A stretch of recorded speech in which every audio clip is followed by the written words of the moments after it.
Welcome back to the channel. आज के इस वीडियो में बच्चों हम करने वाले हैं क्लास 9th एनसीईआरटी मैथ्स के chapter 11 surface areas and volumes के एक्सरसाइज 11.1 का question number 5 which is a very important question. चलो देखते हैं इस क्वेश्चन को कैसे करेंगे। क्वेश्चन में हमें दिया है बच्चों, what length of tarpaulin 3 metre wide will be required to make a conical tent of height 8 meter and base radius 6 meter। तो हमें यहाँ बोला है कि भाई आपके पास एक टैपलिन का कपड़ा है। हमें मालूम है कि कोई भी आप क्लॉथ मार्केट से खरीदने जाओगे वो किस शेप का होगा, वो रेक्टेंगुलर शेप का होगा, है ना। तो जो ट्रैपलिन का कपड़ा है वो भी रेक्टेंगुलर शेप का है। इसकी हमें विड्थ दे दी है, सॉरी इसकी हमें विड्थ दे दी है, इसकी हमें विड्थ दे दी है कितनी, 3 मीटर। तो यहाँ से यहाँ तक की चौड़ाई हमारी कितनी दी हुई है, 3 मीटर दी हुई है। आगे हमें क्या बोला है, इसी क्लॉथ का यूज करके क्या बनाना है, एक कोनिकल टेंट बनाना है। इस क्लॉथ का यूज करके एक कोनिकल टेंट बनाना है, तो बना लेते हैं कोनिकल टेंट हम भी। यहाँ से इस क्लॉथ का यूज करके कुछ इस तरह से हमें कोनिकल टेंट बनाना है। बोल रहा है कि इस कोनिकल टेंट की हमें हाइट भी दे दी है। हाइट हमें कितनी दे दी है, 8 मीटर दे दी है। तो यहाँ से यहाँ तक की डिस्टेंस हमें मालूम है हाइट होती है। ये हमें कितनी दे दी हुई है, ये हमें हाइट हमें दे दी है 8 मीटर की। और साथ ही साथ हमें बेस का रेडियस भी दे दिया है 6 मीटर। यहाँ से यहाँ तक का बेस रेडियस हमें दे दिया है 6 मीटर। तो ये लेंथ हमें 6 दे दी है, 6 मीटर की। तो देखो हमें मालूम है ये जब कपड़ा हमारा जो रेक्टेंगुलर क्लॉथ है इसको फोल्ड करेंगे, फोल्ड करके हम क्या बनाने वाले हैं, कोनिकल टेंट बनाने वाले हैं। It means the area of the sheet should be equal to curved surface area of cone. भैया इसी कपड़े से तुम फोल्ड करके हम क्या बना रहे हैं, टेंट बना रहे हैं, है ना। तो कपड़े का जो एरिया होगा उतना ही तो एरिया किसका होगा, curved surface area of cone होगा। कर्व्ड सरफेस एरिया क्यों बोल रहे हैं, बेस में थोड़ी ना हम लगाते हैं हमारा कैनवास, है ना। सिर्फ और सिर्फ चारों तरफ हम कैनवास को यूज करते हैं। Tarpaulin is nothing but a piece of cloth, canvas होता है, ठीक। स्पेशल कपड़ा होता है जिससे हम टेंट बनाते हैं। ओके तो हमें curve surface area of tent से आई मीन टू से कर्व सरफेस एरिया ऑफ कोन से किसे इक्वेट कर देना है, एरिया ऑफ क्लॉथ को इक्वेट कर देना है। तो एरिया ऑफ क्लॉथ क्या होगा, एरिया ऑफ रेक्टेंगल होगा क्योंकि रेक्टेंगुलर क्लॉथ है। अच्छा यहाँ पे आगे एक ट्विस्ट है, इसीलिए ये क्वेश्चन इंपॉर्टेंट है। ट्विस्ट क्या है, देखो यहाँ पे बोल रहा है assume that extra length of material that will be required for stitching margins and wastage in cutting is approximately 20 centimeters। तो यहाँ पे हमें assume करने को बोला है कि भैया जब आप स्टिचिंग करोगे तो आपका जब इस क्लॉथ से टेंट को बनाओगे तो कुछ कपड़ा तो आपको कट करना पड़ेगा, कट करके वेस्ट होगा। या जब आप ज्वाइन करोगे तो स्टिचिंग के लिए भी तो कुछ कपड़ा वेस्ट होगा, है ना। तो अज्यूम करना है कि जो कपड़ा वेस्ट हुआ, मटेरियल वेस्ट हुआ, उसकी जो लेंथ है, उसकी ये जो लेंथ है ये 20 सेंटीमीटर है। अब देखो ध्यान से, तो ये वाला एरिया हमारा तो स्टिचिंग में वेस्ट हो जाएगा। तो इफेक्टिव एरिया जो हमें लेना है क्लॉथ का वो कितना हो जाएगा बच्चों, यहाँ से लेकर यहाँ तक का लेंथ, है ना। ये पूरा हमने यदि एल लेट किया, ये पूरा यदि आप लेट्स ड्रॉ इट नाइसली, इसको इरेज करते हैं और इसे थोड़ा अच्छे से बना लें। यहाँ से यहाँ तक की लेंथ यदि आपने एल लेट कर ली, इसे यदि हमने एल लेट कर लिया, तो जो एरिया ऑफ क्लॉथ हम लेंगे, area of sheet to make a tent, conical tent, वो कितना लेंगे, उसका लेंथ हम एल नहीं ले लेंगे बच्चों। क्यों नहीं ले लेंगे, ये 20 सेंटीमीटर तो वेस्ट हो रहा है। तो हमें यहाँ से यहाँ तक की लेंथ ही तो मिलेगी टेंट बनाने के लिए, बाकी तो स्टिचिंग के लिए वेस्ट हो जाएगी, है ना।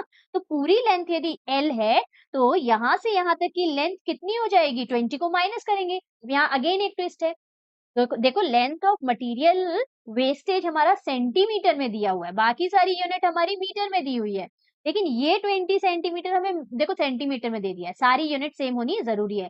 तो छोटे छोटे ट्विस्ट हैं इस क्वेश्चन में, इसीलिए इस क्वेश्चन को इतना इंपॉर्टेंट बोला जाता है बच्चों। तो यहाँ हम सिंपली पहले सबसे पहले क्या कर देंगे, सबसे पहले आप लिखोगे area sorry length of material wastage equal to 20 centimetre. This will be equal to what 0.2 metre divided by 100 कर दिया तो 0.2 मीटर। अब आ गया हमारा क्या मीटर में। तो ये वाली जो लेंथ है 20 सेंटीमीटर मीन्स व्हाट 2 मीटर। इस लेंथ को हमें माइनस करना है। ये जो बची हुई लेंथ है इसी को बस हम लेंगे एरिया ऑफ शीट के लिए बच्चों। क्यों? क्योंकि बाकी जो एरिया है वो क्या हो रहा है स्टिचिंग के लिए वेस्ट हो जा रहा है। समझ में आ रही है बात? तो ये वाली लेंथ जो हो जाएगी वो क्या होगी पूरी लेंथ हमारी L। ये पूरी लेंथ L इसमें से 0.2 को माइनस कर दिया तो बची हुई लेंथ हमारी क्या हो जाएगी L माइनस 0.2। इस लेंथ को हमें यूज करना है जब हम एरिया ऑफ रेक्टेंगल पुट करेंगे। आई होप आपको अच्छे से समझ में आ गया होगा। क्या लिखेंगे देखो सारी चीजें गिवन में जो दी हुई है वो लिख लेते हैं। विड्थ ऑफ या विड्थ ऑफ कैनवास या रेक्टेंगुलर कैनवास भी आप यहाँ लिख सकते हो।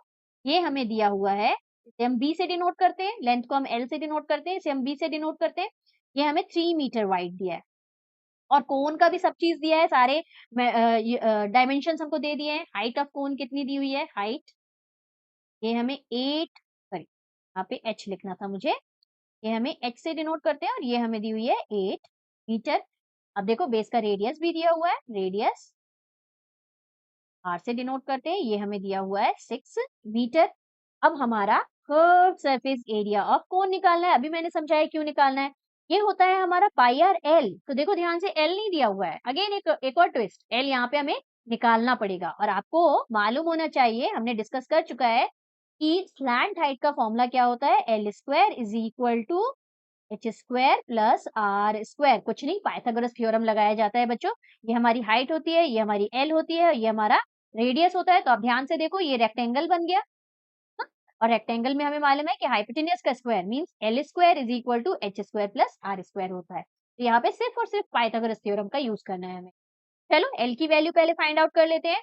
L square is equal to कितना हो जाएगा एच की वैल्यू हमें 8 दी है तो 8 का स्क्वायर प्लस आर की वैल्यू हमें 6 दी है तो 6 का स्क्वायर। 8 का स्क्वायर 6 8 8 जा 64 हो गया प्लस 6 का स्क्वायर हमारा कितना हो गया 36। दोनों को मिला के हमें क्या मिल गया 100। यहाँ हमें एल स्क्वायर की वैल्यू कितनी मिली 100।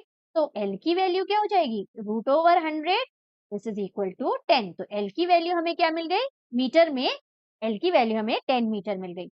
ये तो हमें स्लैंट हाइट मिली है कंफ्यूज मत होना। यहाँ पे हम दोनों को कैपिटल लेटर से डिनोट कर देते हैं ठीक। ये कैपिटल बी कर देते हैं एरिया ऑफ कैपिटल बी कर देते हैं। यहाँ पे भी मैं कैपिटल एल कर देती हूँ। ये हम ले लेते हैं कैपिटल एल क्योंकि वहां पे हमने स्मॉल एल से डिनोट किया है तो यहाँ कैपिटल एल से डिनोट कर देते हैं। ये एल कैपिटल एल माइनस 2 ठीक। अब देखो क्या करना है सीधे सीधे इक्वेट करना है। नेक्स्ट पेज में चले क्या नेक्स्ट पेज है क्या हाँ। तो हमें क्या लिखना है simply according to question shortcut में मैंने लिख दिया हाँ। क्या area of canvas should be equal to curved surface area of conical tent। conical बस दोनों की जगह फॉर्मूला पुट कर देते हैं। एरिया ऑफ कैनवास हमारा रेक्टेंगुलर कैनवास है तो एरिया ऑफ यहाँ पे रेक्टेंगुलर कैनवास हम मेंशन कर सकते हैं। रेक्टेंगुलर कैनवास तो रेक्टेंगल का एरिया क्या होता है लेंथ इनटू ब्रेथ होता है ना। और this should be equal to pi R L. हमारे पास सारी वैल्यूज अवेलेबल है।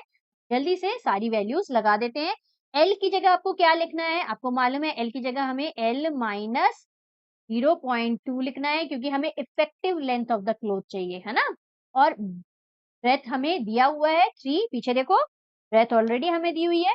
विड्थ ऑफ द ट्रैपलिन क्लोथ कितना है 3 मीटर है ना। और एल हमने क्या फाइंड आउट की यहाँ पे लिखा नहीं है मैंने।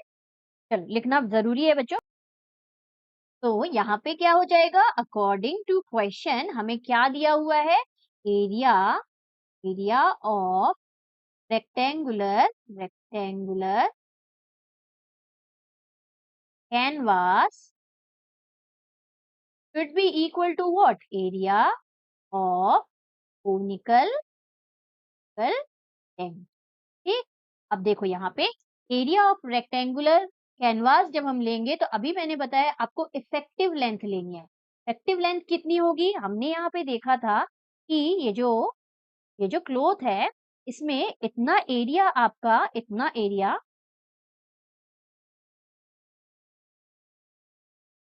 ये वाला एरिया हमारा क्या हो रहा था, वेस्ट हो रहा था, है ना। ये 0.2 वाला एरिया 0.2 है कि 0.3 है, लेट्स चेक वंस। 0.2 ही है, हाँ। तो 0.2 का एरिया हमारा वेस्ट हो रहा था, तो इफेक्टिव लेंथ आप कितना लोगे, यहाँ से यहाँ तक का लेंथ लोगे, है ना, बाकी तो स्टिचिंग में चला गया। ये लेंथ हमारी पूरी एल थी, कैपिटल एल से डिनोट किया था हमने, है ना। ये लेंथ कितनी हो जाएगी, एल माइनस 0.2। तो जब आप यहाँ पे फॉर्मूला पुट करोगे ना, एरिया ऑफ रेक्टेंगल कितना होता है, लेंथ इंटू ब्रेथ होती है, लेंथ इंटू ब्रेथ, है ना। This is equal to area of conical tent क्या होता है, पाई आर एल, ये तो मालूम ही है हमें। ये आर मेरा स्पेशल बन गया, पाई आर एल। ठीक, अब यहाँ पे लेंथ की जगह आप क्या लिखोगे, लेंथ हमारी है, लेंथ इफेक्टिव लेंथ हमारी है एल माइनस 0.2, इस लेंथ को हम लेंगे। ठीक, क्यों, समझ में आया, क्योंकि बाकी तो स्टिचिंग में चला गया, वेस्ट हो रहा है। यहाँ लेंथ की जगह हम क्या पुट करेंगे, यहाँ पे आगे आप जब करोगे तो लेंथ की जगह आप पुट करोगे एल माइनस 0.2, ब्रेथ की जगह हमें देखो 3 मीटर दिया हुआ है, इस कोनिकल सॉरी इस रेक्टेंगुलर कैनवास का हमें विड्थ कितना दिया है, 3 मीटर दिया हुआ है, तो विड्थ की जगह हम 3 मीटर रखेंगे, ये रख दिया मैंने 3। पाई की जगह हमें क्या बोला है, 3.14 लेने को बोला है, आई गेस, हाँ 3.14 लेने को बोला है, तो हम 3.14 लेते हैं।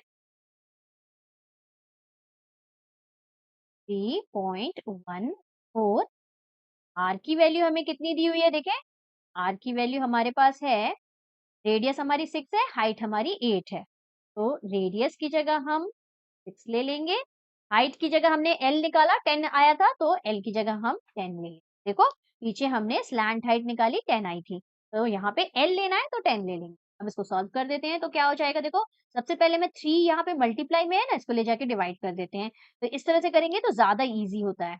देखो, यहाँ से एल माइनस 0.2 यही छोड़ा, ठीक, विद इन ब्रैकेट छोड़ दिया, यहाँ पे 3.14 इंटू 6 इंटू 10 है, और नीचे हमने ले आया, यहाँ मल्टीप्लाई में ट्रांसपोज करेंगे तो डिवाइड में चला जाएगा, 3 से यहाँ 6 कैंसिल, तो 3 टू कैंसिल कर दिया।